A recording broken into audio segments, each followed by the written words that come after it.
नमस्कार दोस्तों, मैं हूं जयश्री और आप सबका स्वागत है आपके अपने यूट्यूब चैनल हिस्टोरिया में। आज हम कल्याणी के चालुक्य के बारे में जानकारी लेने वाले हैं। इसके पहले हम बादामी यानी वातापी के चालुक्य के बारे में जानकारी ले चुके हैं।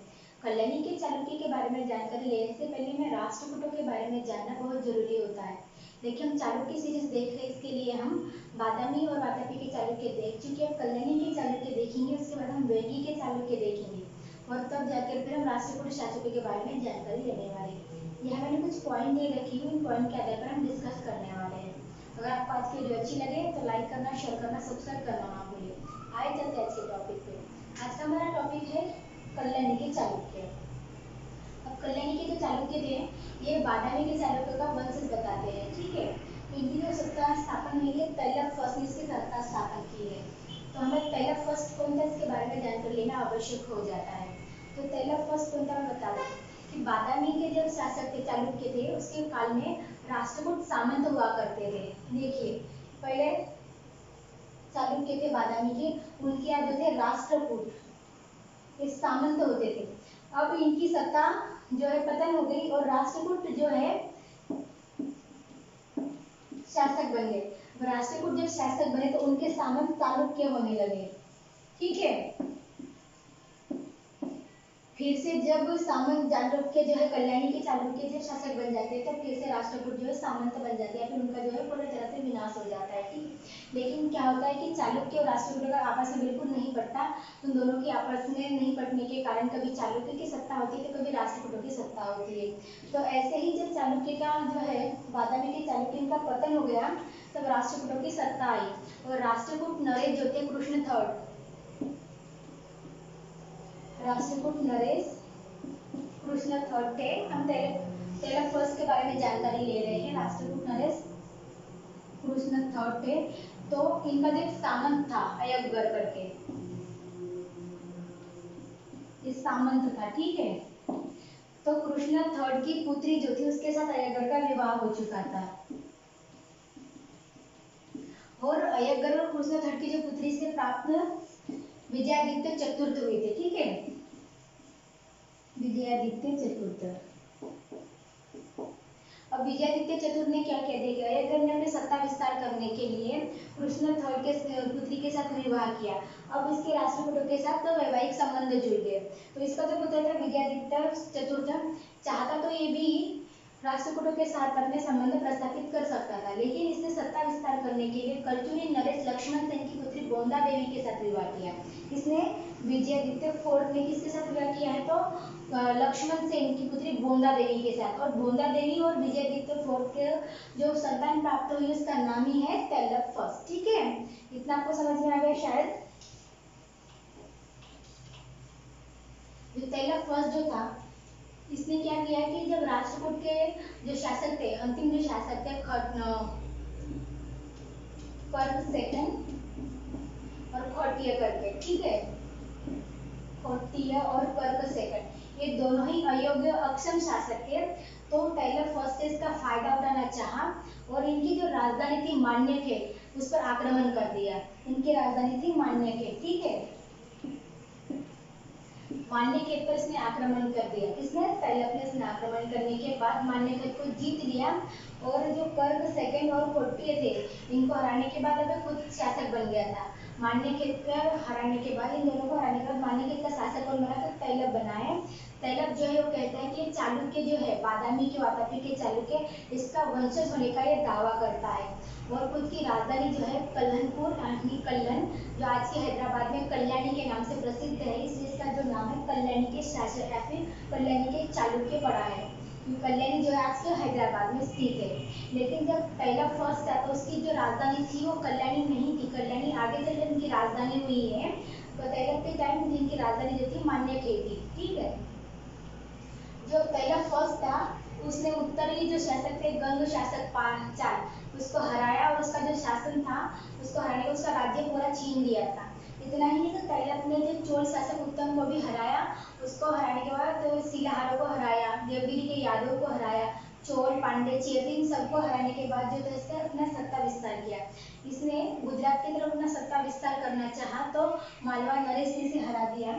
फिर इसके काल तैलप जो था उसके काल में क्या था कि कर्नाटक है, गुजरात और पूरा महाराष्ट्र की तैलप के अंडर में था।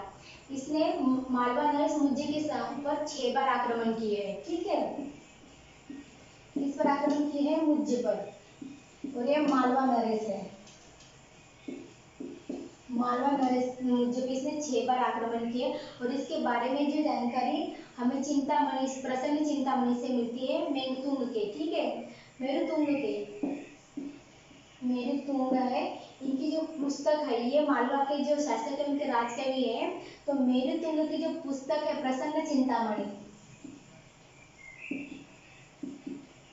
चिंतामणि, तो प्रसन्न चिंतामणि के बाद में इनके उल्लेख आया है कि तैलप ने जो है मुझ पर 6 बार आक्रमण किया है। 6 बार आक्रमण करने के बाद क्या हुआ है कि मुझ ने इनको हराया है, और फिर अंत में तैलप की जीत हुई। और तैलप की जीत होने के बाद तैलप ने क्या किया, मुझ को कैद में डाला और उसको जो है उसकी हत्या कर दी उसने। सॉरी, ये मालवा नरेश नहीं थे, परमार नरेश थे। ठीक है, गुजरात में मालवा नरेश ने उनका जो है साम्राज्य स्तर का धोरण रोक रखा था। ये परमार नरेश थे। परमार नरेश मुझ के साथ उनका 6 बार आक्रमण हुआ है। 6 बार तैलप हार चुके। अंत में मुझ को हरा के उनको कैद में करके उनको मार दिया। इतना ही नहीं, तो जो लाट थी, राष्ट्रकूटों के पास जो लाट प्रदेश था उस पर तैलप ने अपना अधिकार कर लिया था, और अपने जो सेनापति था बारिक नाम का जो सेनापति था उसके सुपुर्द करके अभी वो उसका जो साम्राज्य स्तर का धोरण बढ़ाने लगा। उसके बाद जो तैलप फर्स्ट है, इसने पूरे 24 साल तक राज किया है। 24 साल तक राज किया। इसके काल में जो इसकी राजधानी थी मान्यखेड़ी थी। उसके बाद उसका पुत्र जो है सत्याश्रय राजगद्दी पे आता है। अब सत्याश्रय के बारे में जानकारी लेंगे।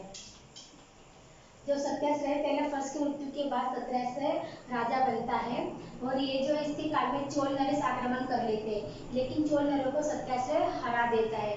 इसकी जो मृत्यु है 1008 में हो जाती है। और इसके काल की महत्वपूर्ण घटना यह है कि उत्तर में इसके काल में गजनी के आक्रमण हो गए थे। ठीक है, उत्तरी भारत में, क्योंकि उत्तरी भारत में बताया था कि हर्षवर्धन जो थे अंतिम शासक थे, तो सत्याश्रय जो है उसके काल में उत्तर में गजनी का आक्रमण हुआ था। हमेशा ध्यान में रखिएगा।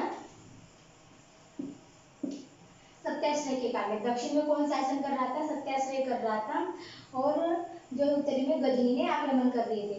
सत्याश्रय जो है इसने अपारिकों को भी हराया था। ठीक है, शिलाहार नरेश जो थे, शिलाहार नरेश अपारिक, शिलाहार नरेश अपारिक को किसने हराया था, सत्याश्रय ने हराया था। सत्याश्रय की मृत्यु के बाद उसका जो लड़का विक्रमादित्य पंचम या राजगद्दी पे आता है। विक्रमादित्य जो पंचम है ये सत्याश्रय के बाद राजगद्दी पे आता है। इसके काल में क्या हुआ था कि इसने परमार नरेश भोज जो है इस पर आक्रमण कर देते हैं, और परमार नरेश जो भोज है उसको विक्रमादित्य हरा देते हैं। देखिए, चालुक्य के साथ अभी पहले जो वातापी के चालुक्य थे उनका राष्ट्रकूट के साथ नहीं पड़ता था, लेकिन कल्याणी के चालुक्य का बार बार देखोगे कि परमार जो नरेश है उन्होंने उन पर आक्रमण किया है। तैलप के काल में परमार नरेश मुझे ने, उसके बाद में जो है भोज ने आक्रमण किया है। विक्रमादित्य पंचम के काल में भी परमार नरेश भोज ने आक्रमण किया था और विक्रमादित्य से हरा दिया। इसके बारे में जो जानकारी है कैथम अभिलेख में मिलती है, कैथम अभिलेख। ठीक है, इसकी जानकारी में कैथम अभिलेख में मिलती है।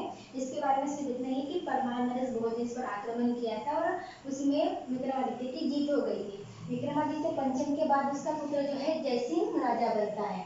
जयसिंह जो था बहुत ही महत्वाकांक्षी और बहुत ही अच्छा राजा था।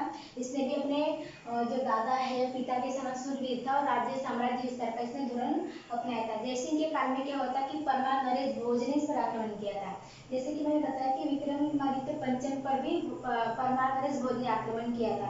उसके बाद भी जयसिंह पर भी जो है परमार नरेश भोज ने आक्रमण किया है। और इतना ही नहीं, तो परमार नरेश भोज ने क्या किया था, कलचुरी के और अनिलवाड़ा के जो शासक थे उनके साथ मिलकर एक गढ़ तैयार किया था। किसके लिए, तो जयसिंह को हराने के लिए। लेकिन जयसिंह जो था बहुत कूटनीतिज्ञ था, उसने उस गढ़ का छिन्न भिन्न कर दिया। जयसिंह के काल में क्या हुआ, 1019 में वेंगी के नरेश थे। देखिए, वेंगी भी चालुक्य की एक चालुक्य शाखा है। कल्याणी जैसे चालुक्य की शाखा है, वेंगी और वातापी 3 चालुक्य की शाखा है। तो वेंगी की जो चालुक्य है उसमें जो है विजयादित्य की मृत्यु हो जाती है। उसके जो पुत्र होते हैं विजयादित्य और राजा राम, उनमें राजा राज उसमें जो है गृह कलह छिड़ जाता है सत्ता के लिए। तो जयसिंह जो होता है, तो जो राजा राज होते हैं वो कुंदला देवी, कुंदला देवी, ये जो होती है चोलों की राजकुमारी होती है, ठीक है, ये चोल राजकुमारी है, कौन तो कुंदला देवी।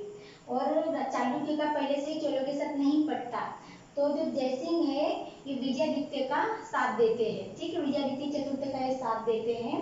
और जयसिंह विजयादित्य का साथ देते हैं तो कुंदला देवी जो चोलों की राजकुमारी है, तो ऑब्वियसली चोलों जो चोल है वो कुंदला देवी का साथ देंगे, वे जो चोल है जो राजा राज का साथ देते हैं, ठीक है।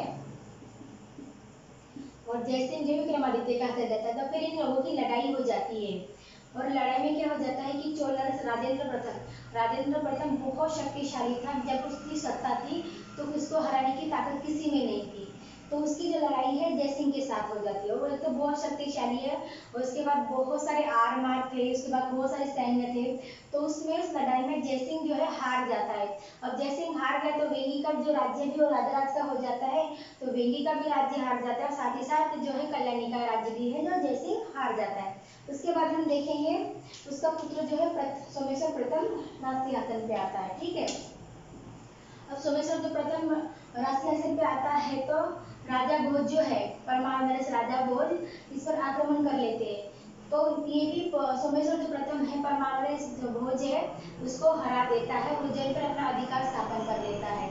क्योंकि ये जो परमार नरेश भोज है बार बार आक्रमण करती है, तो उनकी जो प्रदेश रहता है उज्जैन, तो सोमेश्वर प्रथम जो है परमार नरेश को हरा देता है, उस पर आक्रमण करता है, उसकी जो राजधानी होती है या फिर उसका जो प्रदेश होता है उज्जैन, उस पर अपना अधिकार कर लेता है।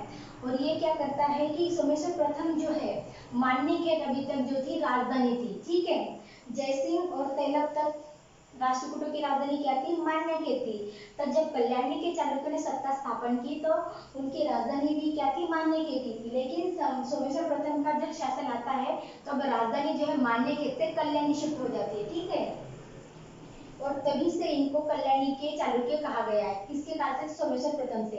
उन्हें पश्चिमी चालुक्य भी कहा जाता है, ठीक है, पहले बादामी के जो चालुक्य थे उनको पश्चिमी चालुक्य कहा जाता था, और वेंगी को पूर्वी, तो जबकि बादामी के वंशज कहते तो ये पश्चिमी चालुक्य है। जब इनको कल्याणी राजधानी बनाई तो इनको कल्याणी के चालुक्य कहा जाने लगा। तो कब से कहा जाने लगा, तो सोमेश्वर प्रथम के काल से इन्हें कल्याणी के चालुक्य कहा।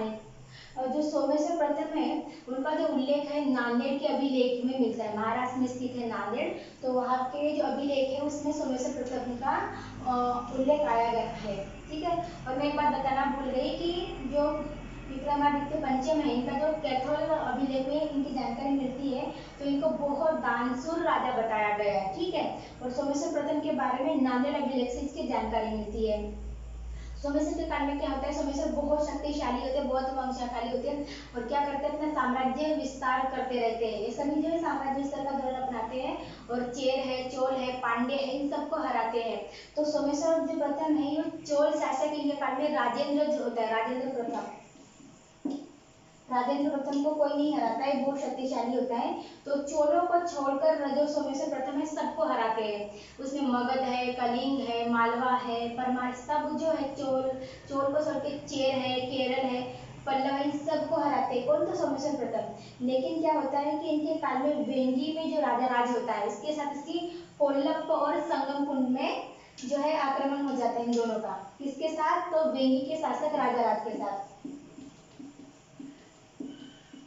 अब राजा राज कौन है, तो वही है जयसिंह ने जिसकी बाजू नहीं ली थी, तो ये जो है सोमेश्वर प्रथम, उसके साथ राजा राज का युद्ध हो जाता है, कहा था कोप्पम में, ठीक है, और कुंडल संगम में, कोप्पम और कुंडल संगम, इन दोनों की ठिकान में वेंगी का जो राजा है राजा राज वो जीत जाता है, और जो सोमेश्वर है वो हार जाता है।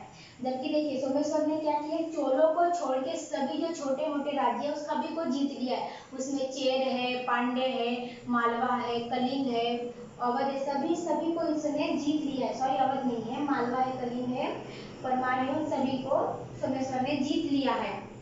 लेकिन ये किससे हार गया है, छोटे से राज्य वेंगी से हार जाता है, छोटे से राज्य वेंगी के राजा राज से हार जाता है कोप्पम और कुंडल संगम की लड़ाई में। तो इसको धक्का लगता है, और ये क्या करता है, सोमेश्वर ये बर्दाश्त नहीं कर पाता, इसको लगता है कि मैं इतना बड़ा राजा हूँ, सबको जीत चुका हूँ और एक छोटे से राज्य से हार चुका, तो ये जो धक्का है बर्दाश्त नहीं कर पाता है और तुंगभद्रा नदी में आत्महत्या कर लेता है। उसके बाद उसका लड़का जो है सोमेश्वर द्वितीय राज सिंहासन पे आता है। सोमेश्वर द्वितीय जो है एक कठोर प्रवृत्ति का राजा होता है और इसके काल में जो है उसके काल में जिसकी प्रजा होती है बहुत दुखी होती है और असंतोष फैल जाता है क्योंकि ये बहुत ही कठोर होता है। तो इसके कारण इसका जो भाई होता है विक्रमादित्य षष्ठम, तो सोमेश्वर द्वितीय को जो है जेल में डाल देता है और खुद राजा बन जाता है। तो अभी हम विक्रमादित्य षष्ठम के बारे में जानकारी लेंगे। विक्रमादित्य षष्ठम जो होते हैं सोमेश्वर द्वितीय के बाद राज सिंहासन पे आते हैं। सोमेश्वर द्वितीय जो होते हैं ये प्रजा पे बहुत अन्याय करते हैं और उनकी प्रजा जो होती है बहुत दुखी होती है, तो उनको जेल में डाल के विक्रमादित्य षष्ठम जो है वो राजा बनते हैं। तो विक्रमादित्य षष्ठम जो है बहुत ही प्रजाहितैषी राजा होते हैं, बहुत सुयोग्य और सुलझे हुए राजा होते हैं। ये बलशाली राजा थे, बहुत महत्वाकांक्षी शूरवीर राजा होते हैं और साथ ही बहुत शांति प्रिय राजा थे। जो विक्रमादित्य षष्ठम का जो काल है वो कल्याणी के चालुक्य के जो जितने भी राजा हुए उन सब में सबसे शांति प्रिय रहा है। और शांति प्रिय रहने के कारण क्या हुआ है कि इन्होंने कला पे ज्यादा ध्यान दिया, क्योंकि बाकी के काल में क्या था, राज्य विस्तार की भूमिका निभा रहे थे, अपने साम्राज्य विस्तार के करने का युद्ध होते थे। तो विक्रमादित्य षष्ठम के काल में ऐसा युद्ध वगैरह नहीं हुआ था, क्योंकि इन्होंने क्या किया था कि चोल नरेश राजेंद्र सेकेंड, राजेंद्र द्वितीय जो है इनकी पुत्री के साथ इन्होंने विवाह किया था। अब ये चोलों, पहले क्या होता था कि चोलों के आक्रमण होते थे, पांड्य है, चेर है, इनके साथ आक्रमण होते थे। लेकिन विक्रमादित्य षष्ठम में चोल नरेश जो है राजेंद्र सेकेंड उनकी लड़की के साथ विवाह किया, तब ये चोलों के दामाद हो गए। जब दामाद हो गए तो इन पर आक्रमण तो नहीं करेंगे, इसलिए क्या हुआ कि इनका जो काल था वो बहुत ही शांति प्रिय रहा है। और शांति प्रिय रहने के कारण क्या हुआ, इन्होंने अपना जो पूरा ध्यान है कला साहित्य पर दिया है। तो इनके काल में बहुत सारे साहित्यकार हुए हैं और साहित्यकार है, कवि है, उनको इन्होंने राजाश्रय दिया है। इन्होंने विक्रम संवत भी चलाया और होलसेल नरेश जो है विष्णुवर्धन, इनका इनके काल में जो है आक्रमण हुआ था और उसके साथ इन्होंने विक्रमादित्य ने पराजित किया था होलसेल नरेश विष्णुवर्धन को। इन्होंने विक्रम संवत में चलाया था। साथ ही साथ इनके काल में कवि कल्हण, इनके जो राज दरबार में कवि कल्हण थे और कवि कल्हण ने विक्रमादेव चरित्र ऐसा ग्रंथ लिखा है, विक्रमदेव चरित्र करके। और इनके काल में जो विज्ञानेश्वर थे उन्होंने भी मिताक्षर नामक ग्रंथ की रचना की है। ठीक है, ये दोनों बहुत महत्वपूर्ण है। कल्हण ने विक्रमदेव चरित्र नामक ग्रंथ लिखा है, तो वहीं पे विज्ञानेश्वर ने मिताक्षर ग्रंथ की रचना की है। उसके बाद हम देखेंगे कि विक्रमादित्य ने विक्रमपुर नामक एक शहर भी बसाया था। विक्रमादित्य षष्ठम के बाद उसका पुत्र जो है सोमेश्वर थर्ड आता है। सोमेश्वर थर्ड के टाइम क्या होता है कि कल्याणी के जो चालुक्य होते हैं इनकी अवनीति स्टार्ट हो जाती है, क्योंकि आज तक जितने तैलक से लेकर विक्रमादित्य षष्ठम तक जितने भी राजा हुए वे बहुत सूरवीर राजा हुए हैं। लेकिन सोमेश्वर थर्ड जो थे वो अयोग्य राजा थे, तो इनके काल में क्या है कि जो चालुक्य उनकी अवनीति स्टार्ट हो जाती है और इन्होंने भूलोकमल्ल और त्रिलोकमल्ल नामक जो है उपाधियां धारण कर रखी थी। इसने सोमेश्वर थर्ड ने, लेकिन अवनीति हो जाती, कुछ करते नहीं, अयोग्य होते, बड़ी बड़ी उपाधियां धारण कर रखी थी, भूलोकमल्ल है, त्रिलोकमल्ल है। और इनके काल में चोल जो थे उन्होंने गोदावरी नदी के किनारे सोमेश्वर पे आक्रमण कर लिया था, लेकिन सोमेश्वर को हरा नहीं पाए और इनका जो शासन है वो बचा रहा, चोलों को इन्होंने हरा दिया था। विक्रमादित्य के काल में चोलों ने आक्रमण नहीं किया था क्योंकि उसके दामाद थे, लेकिन सोमेश्वर से उनका कोई संबंध नहीं था, तो उसके काल में चोलों ने इस पर गोदावरी नदी पे आक्रमण किया था। ठीक है, उसके बाद देखेंगे इनकी मृत्यु के बाद जगदेमल आते हैं। तो अपने पिता की मृत्यु के बाद जगदेमल शासक बनते हैं। जगदेमल जो है बहुत ही अयोग्य शासक होता है। इसके काल में परमार नरेश जो होता है, परमार शासक जयवर्मन, परमार शासक जो जय, देखिए अभी तक परमार शासक राजा भोज थे, मालवा के शासक परमार शासक जो है भोज थे। तो जगदेमल के टाइम जो है परमार शासक जयवर्मन आक्रमण कर लेता है और जगदेमल से जो मालवा का क्षेत्र होता है वो छीन लेता है। मालवा का क्षेत्र छीन लेने से क्या होता है कि जो चालुक्यों की जो प्रतिष्ठा वो मिट्टी में मिल जाती है।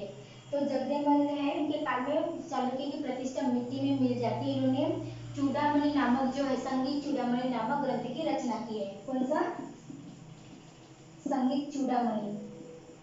ठीक है, इन्होंने संगीत चूड़ामणि नामक ग्रंथ की रचना की। उसके बाद जो है तैलक तृतीय आते हैं।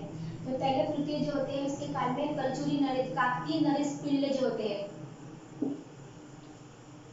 काकतीय नरेश पिल ये आक्रमण कर देते हैं। किसके काल में? तैलक तृतीय के काल में। और इनकी प्रतिष्ठा को बहुत आघात पहुंचता है क्योंकि हार जाते हैं।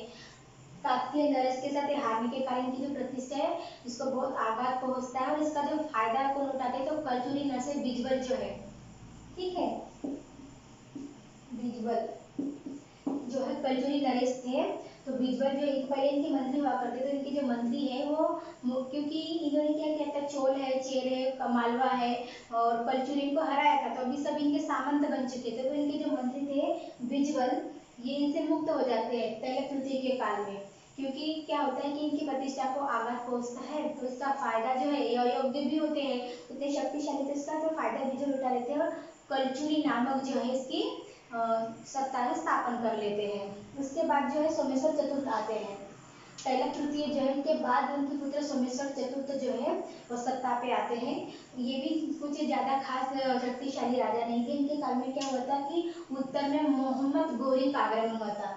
सत्याश्रय के काल में क्या हुआ था, मोहम्मद गजनी ने आक्रमण किया था, तो वहीं पे सोमेश्वर चतुर्थ के काल में उत्तर में मोहम्मद गोरी ने आक्रमण किया था।